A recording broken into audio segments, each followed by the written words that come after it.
Alors, je vais me concentrer en particulier sur deux questions assez importantes. La première, c'est qu'aujourd'hui, on voit qu'on est dans une société qui est énormément axée sur le sujet de l'évasion. On a une prolifération massive, hyper importante de tout ce qui est drogue. Euh, Alcool, non, encore ça va. Mais surtout avec le monde d'Internet qui a permis aux gens de s'évader, mais en mode non-stop, non-stop, non-stop. À la fois avec les réseaux sociaux, et bien sûr, aujourd'hui, le truc qui peut symboliser ça au mieux, avant c'était Facebook, maintenant c'est Netflix. À tel point que Netflix, il a tellement bien compris ça qu'il a réussi à mettre ça sous algorithme. Ça veut dire, il y a aujourd'hui des algorithmes que les patrons de Netflix ont mis au point, qui sont capables de déterminer au mieux qu'est-ce que les gens, ça peut les intéresser, et au mieux comment donc on peut les attirer à avoir plus de contenu qui pourrait éventuellement les intéresser. Et à ce moment-là, ils vont être le plus dans leur mœurs. Ils ont compris que chacun il a son petit monde intérieur et chacun il a son petit monde à lui. Et que, en fait, l'idée, quand tu as une plateforme qui fait des vidéos ou qui essaie de faire évader les gens, c'est pas simplement de le faire voir des vidéos, c'est de lui donner l'impression que ce qu'il voit, ça le correspond au mieux. OK? Donc, pour le pousser au plus à l'évasion. Euh, et c'est assez embêtant parce qu'en général, une évasion qui est trop répétée, ça peut amener à de l'addiction. Alors, il faut bien comprendre une chose. Dans tout ce qui est addictif en général, il y a les addictions d'un côté. On parle d'une addiction en général quand tu fais quelque chose et que si tu ne la fais pas, si il y a, quelque chose que tu passes trop longtemps sans la faire, à ce moment-là, tu ressens un manque et tu ne peux pas t'empêcher de ne pas la faire. Okay, ça tourne beaucoup. Voilà, moi, je suis pas un mec, je sais que je me suis mis c'est une petite pas noire, mais je ne suis pas un mec qui mâche mes mots. Ça tourne beaucoup autour du sexe, des drogues, et pour ceux qui ont vraiment des problèmes sociaux autour de tout ce qui est du numérique. Ok. Maintenant, une addiction peut être aussi sujette à venir à cause d'une habitude. Ça veut dire que quelqu'un il est bien, il est normal, il s'appelle Youssef Moshe, il s'appelle Dan ou il s'appelle Gisèle, et il va très bien dans sa vie, Baruch Hashem. Et le truc, c'est qu'il met en place comme ça des habitudes. Tout le monde a des habitudes. Hein. Tout le monde a des habitudes. C'est pas que les vieux qui en ont. Et dites-vous que les habitudes, c'est quelque chose que le cerveau il a mis en place pour pouvoir se reposer, pour pouvoir faire des choses en mode pilotage automatique et ainsi pouvoir souffler un peu de temps en temps. Okay, c'est pour ça qu'on a toujours plus ou moins les... Par exemple, c'est important d'avoir une habitude de sommeil, une habitude qui se dit que quand on se met là, on sait qu'on va aller dormir. Quand on commence à faire certaines choses, se brosser les dents, lire un livre, j'en sais rien moi, on sait qu'on va aller dormir. Ou alors, certaines habitudes que quand on les fait, on sait qu'on est en train de se réveiller, se laver la figure, se brosser les dents, c'est pour ceux qui se brossent les dents le matin, etc. Et c'est important parce qu'à ce moment-là, le cerveau il se met en mode on ou en mode off. Mais il ne fait pas que ça il ne fait pas ça que au moment du réveil, au moment du coucher, il fait ça beaucoup de temps. En fait, il fait ça quasiment tout le temps. La majorité des choses qu'on fait dans la journée, elles sont faites par habitude parce que le nombre de choix qu'une personne elle fait dans sa journée, elle est limité. Ça veut dire, une personne peut faire un nombre limité de choix. Pourquoi est-ce que les gens qui sont très riches, et pas que d'ailleurs, il y a certaines personnes qui prennent toujours les mêmes vêtements, euh, qui ont toujours les mêmes choses à la même place, etc. Et tout, et que pour eux c'est hyper important. Et c'est pas des gens idiots, ce sont des gens qui sont assez intelligents et tout, mais pour eux c'est important que chaque chose soit à sa place. C'est important. Il y a des gens, ils aiment avoir plein de vêtements, c'est les mêmes, ou ils aiment avoir, surtout les mecs, c'est un truc très masculin ça, tous les jours, les vêtements, c'est quasiment tous les mêmes. Tu en prends un au hasard, tu en prends un autre, tu prends un t-shirt au hasard, un pantalon au hasard, et je suis parti. Parce que le cerveau, il peut faire un nombre limité de choix. Et si tu commences à utiliser ces choix pour savoir qu'est-ce que je vais porter aujourd'hui, qu'est-ce que je vais manger, qu'est-ce que je vais voir aujourd'hui, qu'est-ce qui va se passer maintenant et tout, à ce moment-là, les choix, ils sont entamés et le cerveau, il commence à fatiguer. Et c'est très facile à voir ça. On arrive en général à la fin de journée, tu es KO. Et c'est là en plus que c'est le plus vicieux. Tu n'arrives même plus à te forcer à faire quelque chose. Pourquoi? Parce que ton niveau de contrôle que tu vas avoir sur ton cerveau pour faire des choix, etc., être actif, il commence de plus en plus à baisser. Et j'en profite pour faire un petit placement de produit. Il n'y a pas que, en psychologie, on parle beaucoup de ça, mais il n'y a pas qu'en psychologie qu'on parle de ça. Si ce sujet à propos des choix, de cette façon de réagir avec le cerveau, avec le corps, qui fait qu'on ne peut pas toujours le contrôler, comment on peut faire pour mieux le contrôler et mettre en place de bonnes habitudes, je vous conseille ce livre. On le voit très mal, qui s'appelle Khashbon Nefesh. C'est un livre qui a été écrit par l'un des élèves de Ravi Stress à l'Inter. Bon, il est en hébreu, j'espère un jour pouvoir qu'il sera traduit en français. Et ce livre-là, il traite énormément de ce qu'on appelle la nefesh abémite et ce côté-là où il y a l'homme qui contrôle sa nefesh abémite, il ne peut pas la contrôler tout le temps, surtout si, par exemple, il est fatigué ou alors il se met dans des situations où sa nefesh abémite, elle va vouloir, elle ne va pas pouvoir dire arrête, arrête, arrête. Astérix qui est derrière Obélix en train de le... Ok. Donc voilà. Maintenant, la grande question qu'on va se poser dans tout ça, et j'adore faire des introductions ultra longues, c'est deux questions principaux. La première, c'est qu'est-ce que la Torah en dit? En fait, la première question, c'est plus la Torah n'a pas l'air de parler des addictions, et elle n'a pas l'air de parler des mauvaises habitudes, et elle n'a pas l'air de parler de toutes ces choses-là. Elle n'a pas l'air de parler du fait de s'évader. Parce que mine de rien, qu'on le veuille ou qu'on ne le veuille pas, et ça c'est un point qui est très important, on a tous besoin de s'évader. Ça dépend de plein de choses. Il y a des pressions de la journée, parfois on a besoin de retrouver son côté créatif, parfois on a besoin simplement de se retrouver dans un endroit qu'on aime, qui nous inspire, qu'on se sent un peu mal à l'aise dans un certain endroit, on veut se retrouver un peu plus avec nous-mêmes. On a tous besoin de s'évader d'une façon ou d'une autre. Et c'est pas mauvais, c'est pas malsain. La question qui est assez intéressante, c'est que la Torah, apparemment, n'a jamais vraiment parlé du sujet de s'évader. C'est assez bizarre. Alors, c'est vrai que la Torah n'est pas un livre de psychologie, même s'il y en a qui disent que c'est vrai que tout est marqué dans la Torah, mais c'est pas parce que tout est marqué dans la Torah que forcément la Torah va parler de tout. La Torah n'est pas un livre de cuisine, la Torah n'est pas un livre de quoi de construction, je veux dire, si, il y a le Mishkan qui est assez poussé quand même. La Torah ne va pas forcément aborder tous les sujets, même si potentiellement elle peut, parce que la Torah ne vient pas parler de ça. La Torah vient parler de spiritualité, de comment un homme il peut se connecter à ce spirituel. Elle vient parler de la mission de l'homme dans le monde. Elle vient parler de Dieu. Même si la Torah, on peut, en faisant des trucs, trouver des choses psychologiques, philosophiques, ce que tu veux, tout ce qui finit par ik, chic. Et ok, la Torah, c'est vrai que tu peux avoir un avis de la Torah. En général, c'est un avis qui est assez poussé. Mais la Torah, en général, ne va pas parler de ça. Elle ne parle pas. C'est pas elle qui va déterminer, par exemple, comment un homme il peut être psychologiquement heureux et stable. Ok. En tout cas, c'est comme ça que moi je pense. On peut dire le contraire, mais c'est pas grave. Maintenant, donc première question, pourquoi la Torah n'en parle pas? Ok. Pourquoi la Torah ne parle pas en général du sujet de l'évasion? Parce que c'est quand même un sujet qui est assez important et qui est aujourd'hui sujet à beaucoup de problèmes, on va dire. Et je veux parler entre...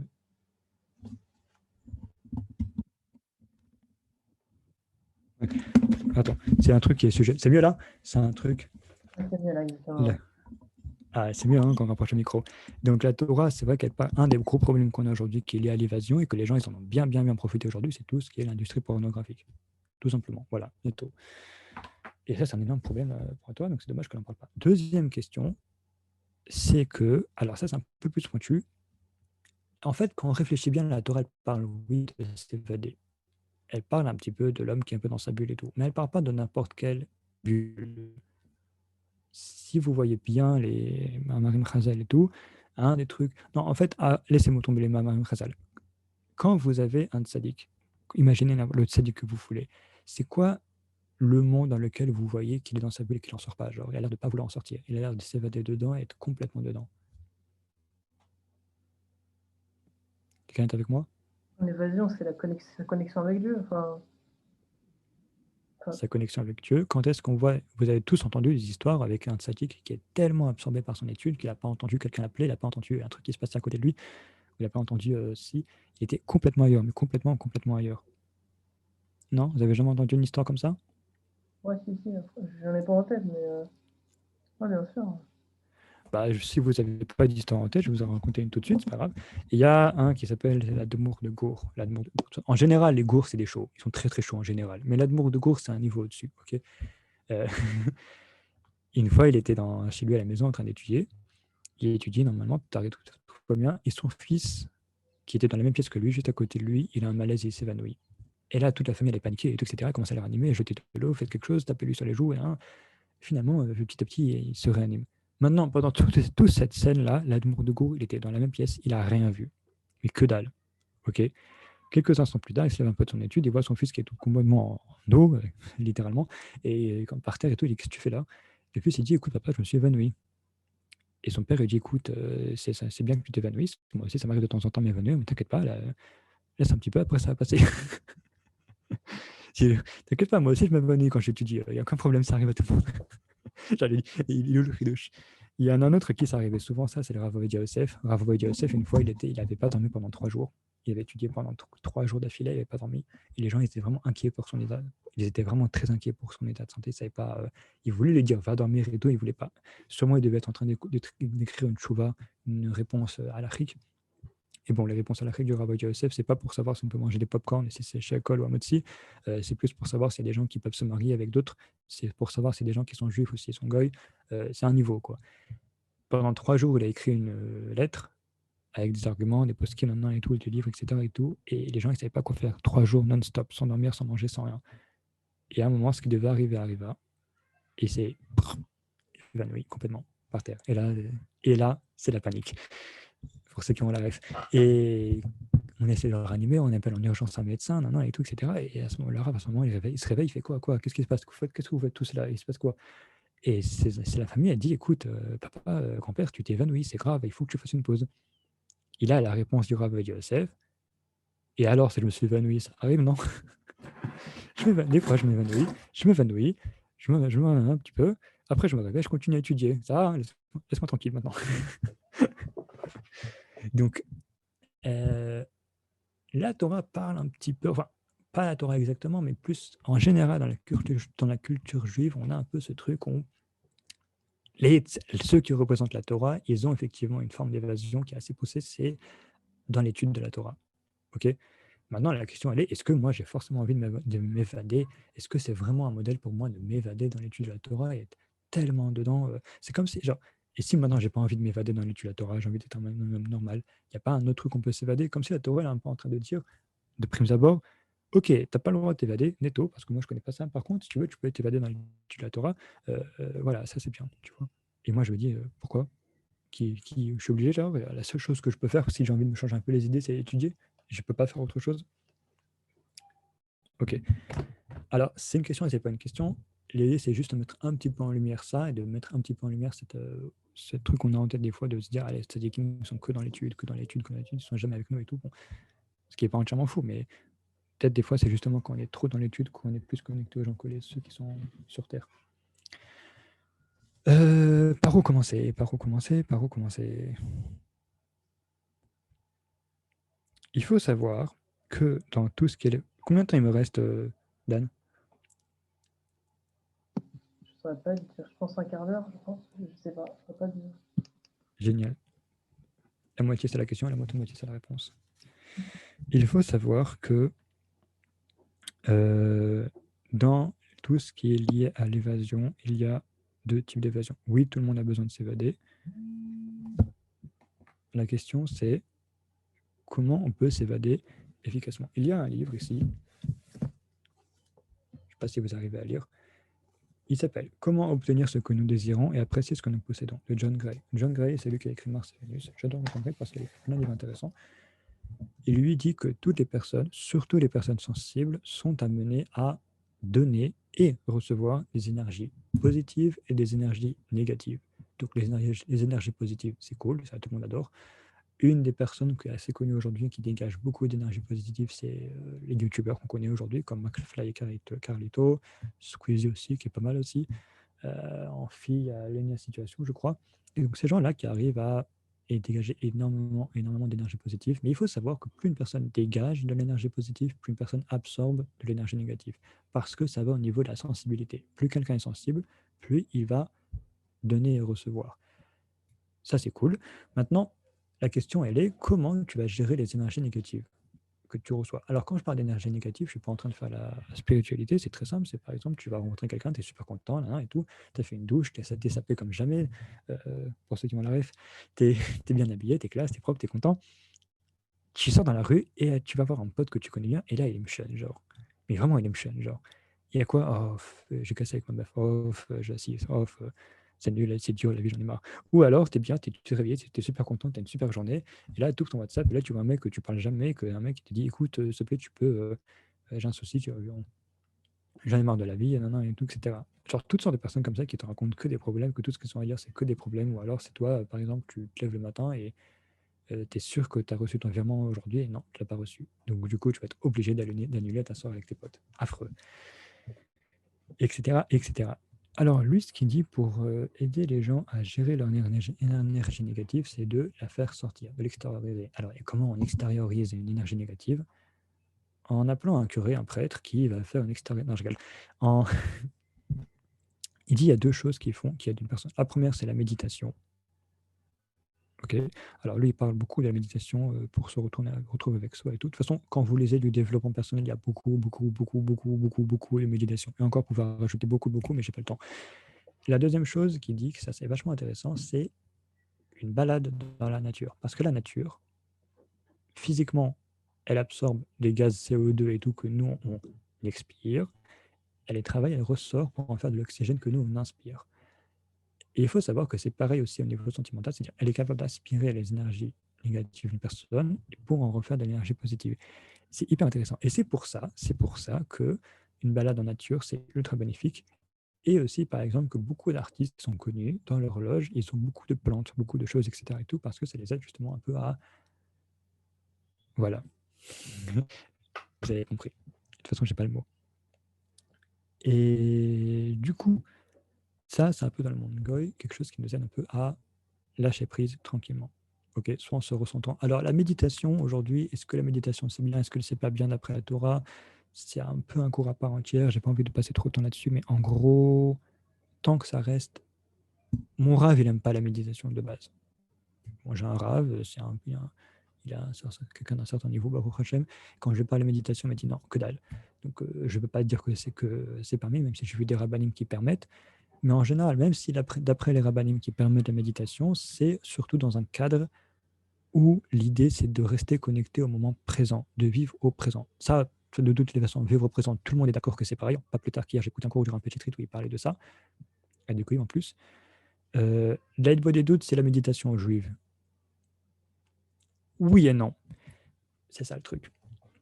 Pour la faire très très gros, pour pas trop rentrer dans les détails, la méditation, c'est faire abstraction de tout pour rester au présent. La des doutes et la tfila, c'est faire abstraction de tout, pas oublier tout. Abstraction, c'est concentrer le tout ce que tu as besoin et le tourner vers Dieu, en faire un moyen. Ne pas oublier ces problèmes et justement les utiliser pour parler avec Dieu. C'est la grande différence qu'il y a entre les deux. Qu'est-ce qui est bien, qu'est-ce qui n'est pas bien, quelle différence ça fait exactement, c'est un truc qui est un peu plus en profondeur. En gros, la méditation, c'est un peu une fuite de la réalité pour se recentrer avec soi au présent. La tefila, c'est plus une sorte de connexion, on utilise la réalité pour la tourner vers Dieu. Ok. D'ailleurs, j'ai entendu un Dvar Torah très beau du Rav, le directeur du séminaire à Netivot. Si quelqu'un son nom. Ah, c'est un petit séminaire de jeunes filles à Netivot, très sympathique, français bien sûr. Très sympa le Rav, en plus il vient tout le temps avec son chapeau, en short et en sandales, il est génial. Et lui il dit comme ça, la shacharit c'est la tuile du matin, on fait le plan avec Dieu. Voilà, aujourd'hui on va faire tout ça, c'est le projet, c'est notre projet. Et l'après-midi tu arrives avec Dieu et tu dis bon, pour l'instant on en est là. Ça veut dire que tu commences à lui dire pour l'instant on en est là. Et le soir, c'est-à-dire, genre, c'est pas pour l'instant on en est là et ça y est, c'est pour l'instant on en est là, on va essayer d'adapter un peu, tu vois. Je veux dire, je suis en train de.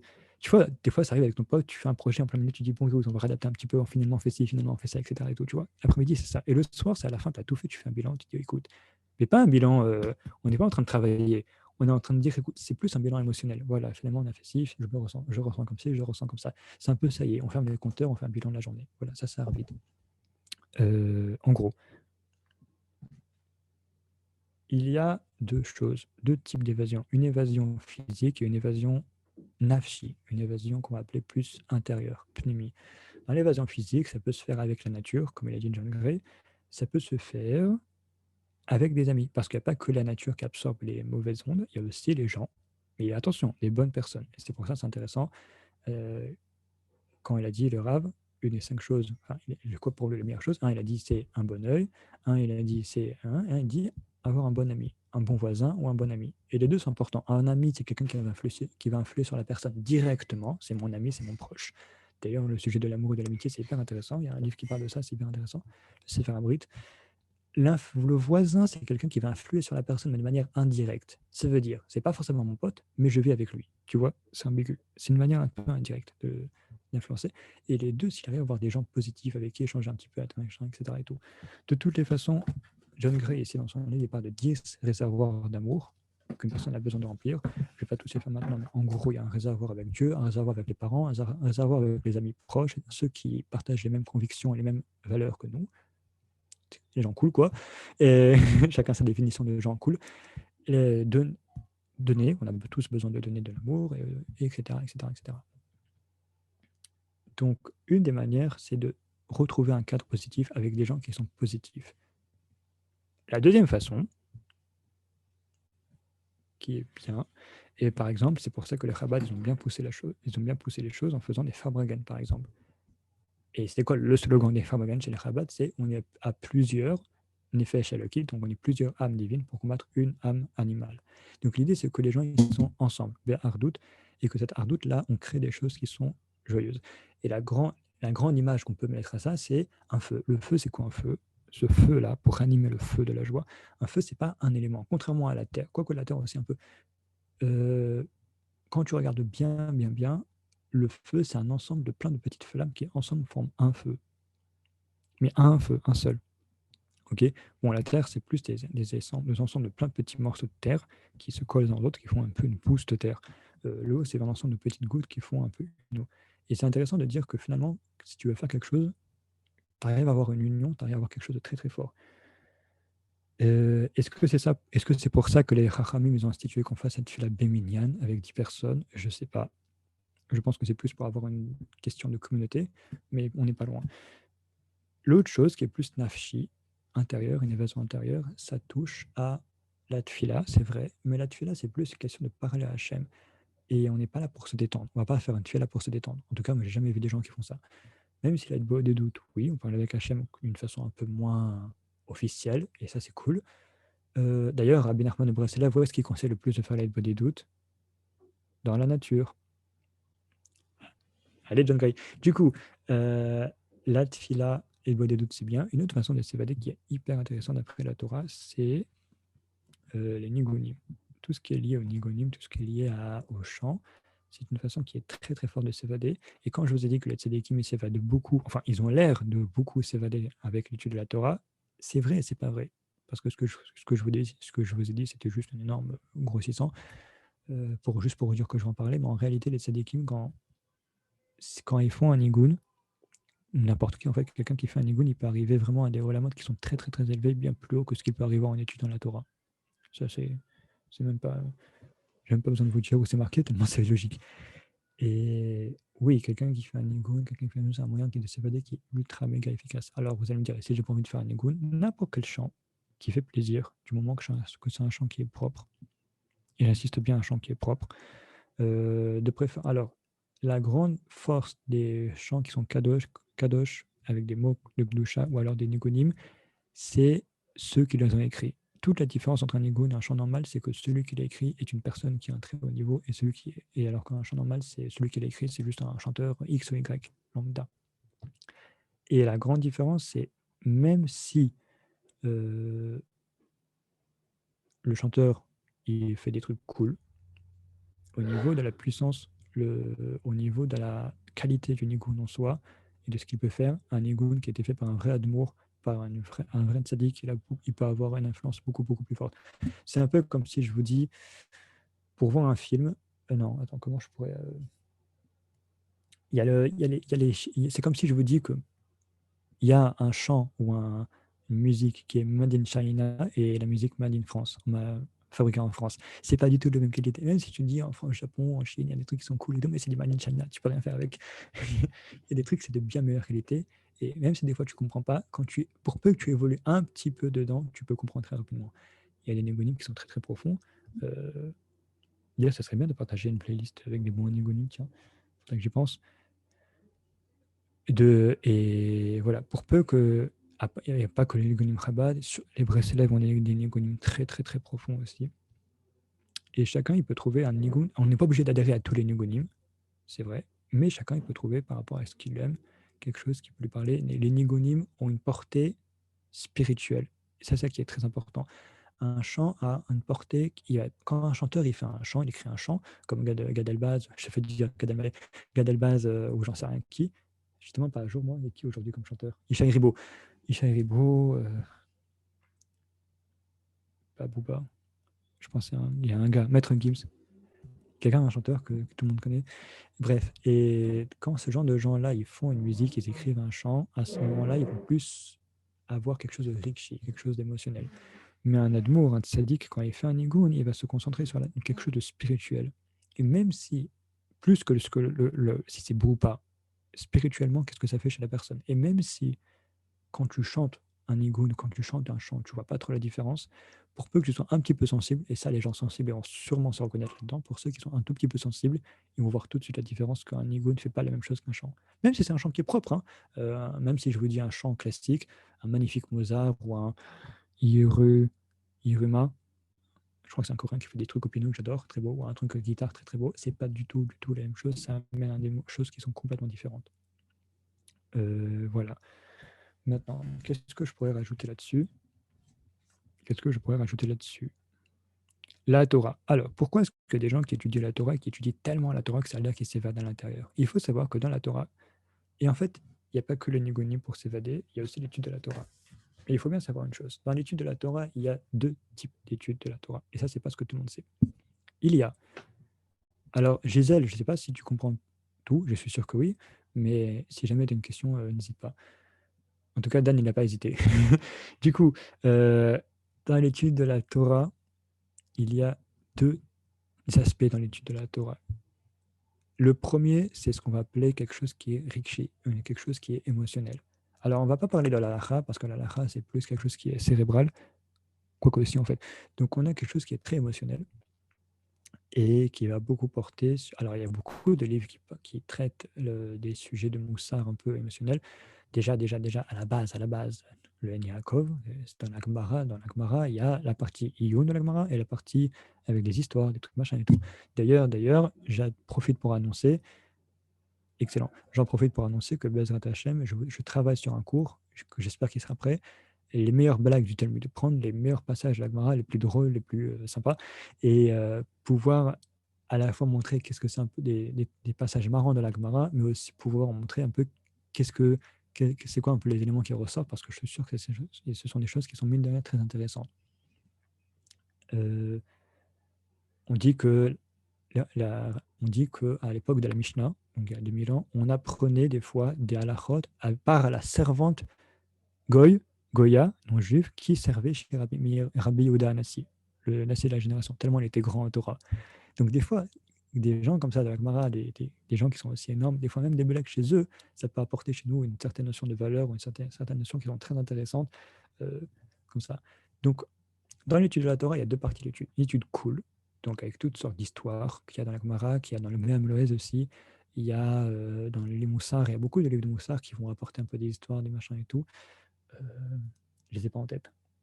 Ah, c'est embêtant ça. Bon, en général, surtout les livres de Moussard de l'époque, ce sont des livres de Moussard qui faisaient un peu peur. Mais en gros, il y a beaucoup ce courant. Les Midrashim, bien sûr, etc. etc. D'ailleurs, on dit que le Midrash, ça met même le cœur, ça élève le cœur. Dans le Zohar aussi, il y a beaucoup d'histoires. Il faut encore trouver un Zohar adapté. Et la deuxième partie de l'étude de la Torah, qui est le Nar, exactement. La deuxième partie, ah ben dis donc, il y en a qui connaissent mieux que moi au final. C'est toi qui dois donner cours, pas moi.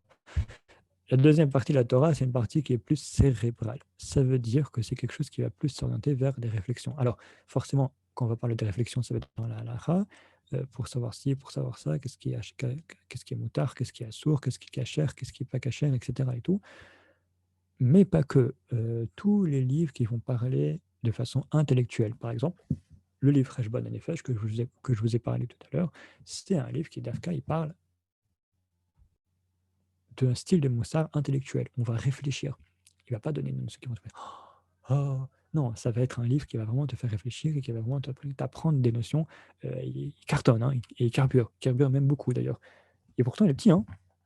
Regardez, c'est un format de poche. Comme quoi. Il y a beaucoup de livres qui sont là-dessus, le Chovot HaLevavot, donc le Reshbon Nefesh, Mesilat Yesharim, pour celui qui connaît, etc., etc., etc. Et les deux ont leur avantage. La Torah qui est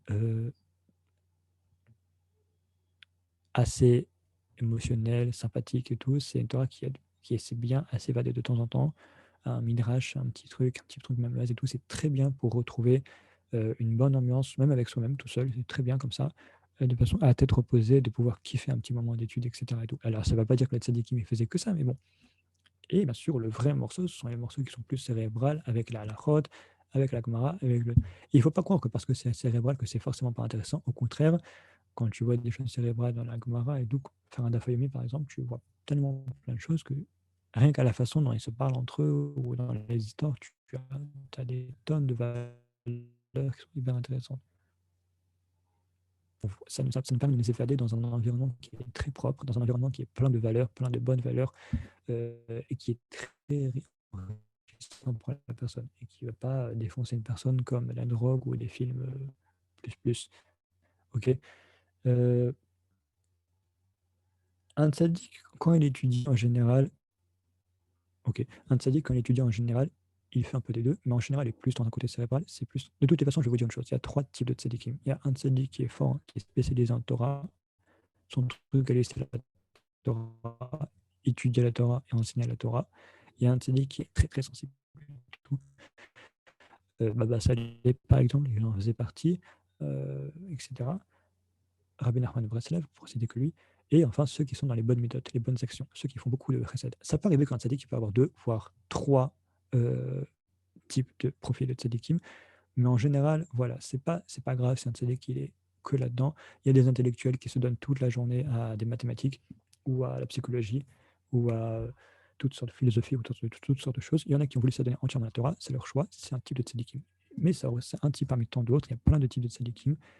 Et c'est pas ils font pas ça pour s'évader du monde. Un tzaddik, quand il est là, fait ça vraiment parce que c'est pour lui, c'est ça. Quand un chercheur, il est dedans, alors c'est vrai qu'il a un peu une forme d'évasion parce qu'un chercheur, c'est plus. Il y a beaucoup de chercheurs qui ont voulu fuir un peu leur vie et se mettre leur truc, etc. Bon, mais un tzaddik, en général, quand il est dans la Torah, c'est parce qu'il est vraiment intellectuellement parlant fait pour ça et qu'il est vraiment à fond, à fond, à fond. Il ne faut pas faire de généralité. En général, quand une personne elle veut s'évader, l'étude de choses qui sont légères, bien, c'est cool. Les nigunim, c'est très bien. Se balader tout seul, même avec un peu de musique, c'est très cool. Parler avec Dieu, c'est bien. Parler avec des gens, c'est très très bien aussi.